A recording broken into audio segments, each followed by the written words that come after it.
4, ouais. Ah, Saïd, t'es revenu, ça va? C'est pas possible, ça. Tu sais, je suis en train de faire une nouvelle recette, là. Regarde, j'ai trouvé une recette sur Internet. Tu te souviens quand on était au Canada, tu aimais bien le pudding chômeur? Je suis en train d'en faire un, là. Oublié de lui dire ça. J'espère que je vais réussir la recette, hein, parce que c'est pas évident à faire. Moi, il y a l'étude biblique. Et tu m'écoutes, je te parle, Saïd. Ouais, je t'écoute. Je suis en train de te dire que je suis en train de faire une des recettes que tu as aimées au Canada, quand on était à Québec. Oui, oui. C'est le pudding chômeur. Ah, le pudding, c'est bon, hein. Ouais. Mais oh là là. Et là, je vais en faire pour toute la semaine. Comme le ça, groupe de jeunes, j'ai pas trouvé quelqu'un qui va me remplacer pour le groupe de jeunes. Allô. Le groupe de jeunes. Redescends sur terre. Le groupe de jeunes. Redescends sur terre. Ah oui, il y a la campagne d'évangélisation dans 15 Mais arrête jours. de penser boulot, il y en a marre, ça y est, tu parles toujours de boulot. Là, je suis en train de t'expliquer que je suis en train de te faire une recette d'un gâteau que tu as aimé quand on était à Québec, le pudding chômeur. Mais moi, tu crois que je suis au chômage, moi? Moi, regarde toutes les casquettes que je suis en train d'assumer, là. Pudding chômeur, pudding chômeur. Va, mange-le, bouffe-le, ton pudding chômeur. Moi, la casquette de responsable jeunesse, la casquette de l'étude biblique, la casquette de responsable de l'évangélisation. Je dois m'occuper du ménage à l'église, etc. Il y a le point 1, il y a le point 2, il y a le point 3. Moi, je suis complètement fatigué, moi. Moi, j'ai l'impression que je suis un colonel sans troupes, sans armée. J'ai l'habit, ok, mais j'ai pas de troupes, etc. Moi, je craque, j'en peux plus, je vais craquer. Je sais pas comment je vais m'en sortir, moi. Je suis tout seul, je suis tout seul. Non, j'ai complètement oublié. Qui doit aller chercher? Et tu sais, la Azusa, la grand-mère qui doit venir à l'école biblique, là, à l'étude biblique, ben, il y a quelqu'un qui doit aller la chercher. Moi, je ne sais pas comment je vais faire pour aller la chercher, moi. Toujours, tu m'intéresses. Je suis en train... Saïd, laisse le boulot à l'extérieur. Ici, tu es à la maison. On parle de la maison ici, d'accord? Arrête de parler du boulot. Ouais, mais moi, d'accord, je veux bien. Toi, tu es à la maison, tu es tranquille, tu es dans le salon, tu es au chômage, ton pudding chômeur. Et moi, qui va m'aider?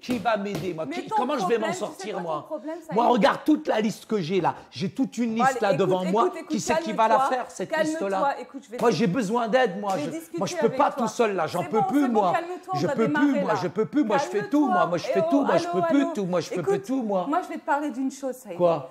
Tu sais, ton problème, c'est que tu prends toutes les responsabilités. Arrête de tout porter, Saïd. Mais je suis désolé.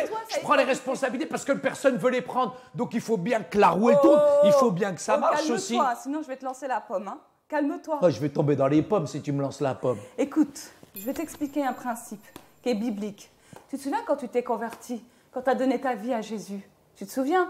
Wow, c'était un petit bébé spirituel. Il y a le mariage de Patrick avec Nancy qu'on doit faire. On a oublié de faire toute la liste. Calme-toi parce que là, on a 10 minutes là, pour faire l'émission et là, tu as déjà pris 5 minutes. Hein, mais moi, je travaille. Hein. Écoute, on va parler de la nouvelle naissance aujourd'hui. Tu te souviens quand tu t'es converti, quand tu étais jeune dans la foi? Je m'en souviens, il y a 25 ans en arrière. Et bien, tu as grandi petit à petit, Saïd. Tu es devenu un chrétien et tu as pris des responsabilités. Tu as commencé par des petites responsabilités, après tu as pris des responsabilités un peu plus grandes. Mais qui est-ce qui te demande de tout porter? Personne. Alors arrête un peu. Ce qui est important, Fatima, c'est que le leader, le mentor que nous avons, ou l'Église, devrait quand même nous donner le temps aussi de grandir spirituellement. Il y a quand même une certaine discipline chrétienne qu'on devrait adopter dans nos églises qui permettrait en tout cas aux gens de pouvoir grandir spirituellement. Au fur et à mesure que la puissance du Saint-Esprit qui est en nous nous transforme nos cœurs et nos pensées, nous pouvons grandir spirituellement. C'est très important. C'est vrai que tu es fidèle et Dieu récompense celui qui est fidèle. D'ailleurs, je vais te lire un verset biblique dans Luc 16, 10. Celui qui est fidèle dans les moindres choses, l'est aussi dans les grandes. Et c'est vrai que toi, tu es quelqu'un de fidèle. Mais la fidélité, ça ne veut pas dire tout porter, Saïd. Moi, je fais tout. Hein. Faut que tu arrêtes. Je comprends, Fatima, que finalement, maintenant, ce n'est pas bon pour ma santé. Que ce soit ma santé physique, morale, et même finalement pour l'Église. Comme c'est moi qui fais tout dans l'Église, je me rends compte que on rajoute parfois tellement de responsabilités aux gens que finalement, à un certain point, j'ai craqué et je suis franchement désolé. C'est pas bon, Saïd, parce qu'il faut être équilibré dans la vie. Ouais. Tu sais, ça me fait rappeler un passage dans la Bible, dans Exode. Ah, c'est Moïse. Oui, il y avait son beau-père, Jéthro. À un moment donné, il est venu le voir. Parce qu'en fait, lui, il était juge et il fallait qu'il conseille tout le monde. Et il y avait une grande foule, il y avait un tas de gens qui l'attendaient. Et à un moment donné, son beau-père, il vient le voir et il lui dit, tu sais ce qu'il lui dit, Saïd? Il lui dit, arrête. Mais il le reprend dans l'amour. Il n'est pas en train de lui donner des ordres. Il le reprend dans l'amour et il lui dit, ces gens-là, en quelque sorte, ils vont bouffer ta vie, alors arrête. Je te parle. Il y a Malek qui m'envoie un SMS. Mais Saïd, laisse tomber Malek. Concentre-toi sur ce que tu dis parce que ça va t'aider, Saïd, à grandir spirituellement. Oui, oui, oui, oui. Je me souviens aussi, Fatima, tu sais, Moïse. Ce qui est intéressant, c'est que lui, il n'a pas réagi dans l'orgueil. Hein. Il n'a pas réagi finalement dans la défensive. Moïse, il aurait pu dire effectivement, mais écoutez, moi j'ai quand même communiqué avec Dieu, etc. Et parfois, on a certains leaders aussi à qui on va peut-être faire des reproches, qui vont se sentir plus ou moins déstabilisés. Peut-être que moi, je suis un tout petit peu gêné parce que finalement, je me dis souvent que j'ai besoin de personne.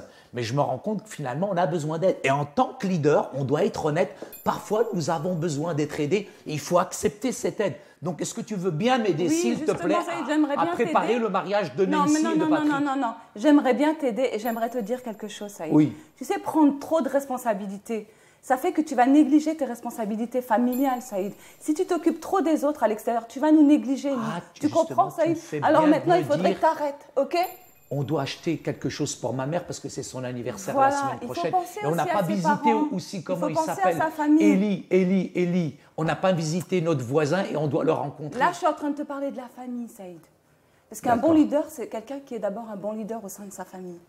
Je comprends, Fatima, maintenant, je le sais, que je ne dois plus travailler tout seul.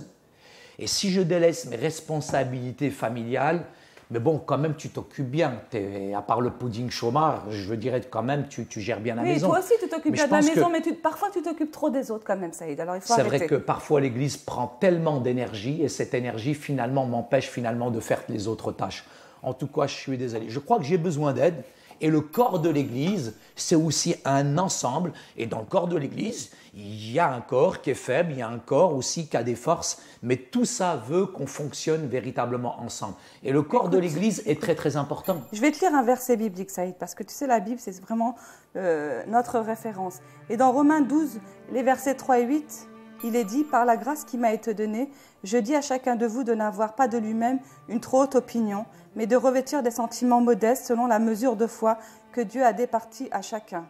Car comme nous avons plusieurs membres dans un seul corps et que tous les membres n'ont pas la même fonction, ainsi, nous qui sommes plusieurs, nous formons un seul corps en Christ et nous sommes tous membres les uns des autres, puisque nous avons des dons différents selon la grâce qui nous a été accordée, que celui qui a le don de prophétie l'exerce selon l'analogie de la foi, que celui qui exhorte à l'exhortation, que celui qui donne le fasse avec libéralité, que celui qui préside le fasse avec zèle. Tu vois, Saïd, on a chacun un rôle. Et finalement, en prenant tout sur tes épaules, tu contredis la parole de Dieu. Je crois qu'on a tous des dons et je devrais de plus en plus déléguer ces dons aux membres de l'Église. Fatima, c'est très important. Mais je crois qu'il y a un jour viendra où je ne pourrai plus endosser toutes ces responsabilités, puis il faut que je prépare mon départ. C'est pour ça qu'il faut que tu formes des leaders, oui. Saïd. C'est important que tu formes des leaders parce que, en quelque part, tu prépares ta succession. Et là, tout porter sur toi, c'est pas bon.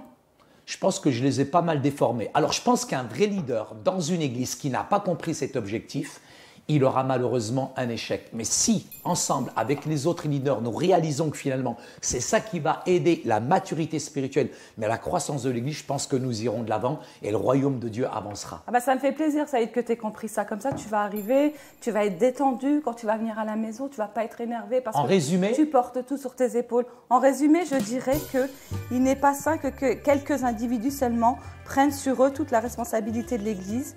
L'humilité nous donne de reconnaître notre besoin d'aide pour servir Dieu et pour former d'autres leaders qui partageront avec nous le fardeau de porter la communauté.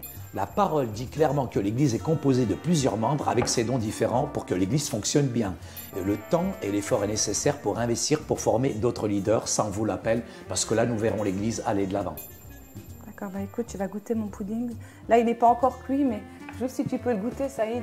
Juste avant, je viens de recevoir un SMS. Mais qu'est-ce qu'on a dit?